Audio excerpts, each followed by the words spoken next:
কবর, যে কবরের ভিতরে সবাই আমাদেরকে ভালাইয়া, যাদের সাথে চলাফেরা করি, যাদের সাথে উঠা বসা করি, যাদের সাথে সংসার করি, যাদের সাথে পরিবার পরিজন, যাদের জীবনটাই যাদের পিছনে ব্যয় করি, এই মানুষগুলো স্বার্থপরের মতো, নিষ্ঠুরের মতো আমাদেরকে ঘরের কোনায় রাখা, মসজিদের পাশে রাখা, পুকুর পাড়ে ফালাইয়া রাখা, যেখানে দিনে যাইতেও ভয় লাগতো ওইখানে ফালাইয়া বাঁশ দিয়া মাটি দিয়া এমন করে বাড়াইয়া দেবে যে একটা ছিদ্র পর্যন্ত কবরে রাখতো।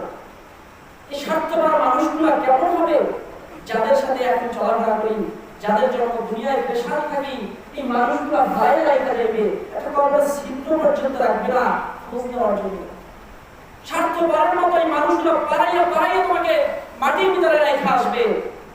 অতএব ভাই, আমি তো দুনিয়া থেকে চলে যাব, আমি তো দুনিয়া থেকে বিদায় হয়ে যাব, আমি চিন্তা করছি কবরে একা কেমন থাকবো। তুমি কি আমার সাথে যাবা?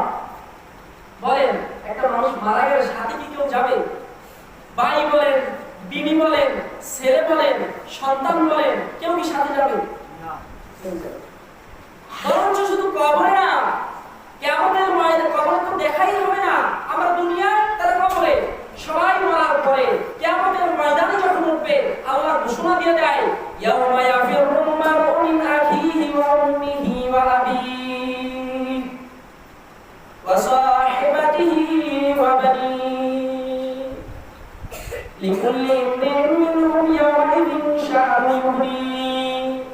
আল্লাহ ঘোষণা দিয়ে দেয় কিয়ামতের ময়দানে, কিয়ামতের কঠিন মুসিবতের দিনে যেদিন সকল মানুষকে আল্লাহ পাক রব্বুল আলামিন খাইবেন, এই দিন ছেলে তার বাবাকে চিনবে না, সন্তান তার পিতাকে চিনবে না, পিতা তার সন্তানকে চিনবে না, বিবি তার স্বামীকে চিনবে না, স্বামী তার বিবিকে চিনবে না, মা তার সন্তানকে চিনবে না, ভাই তার বোনকে চিনবে না, বোন তার ভাইকে চিনবে না।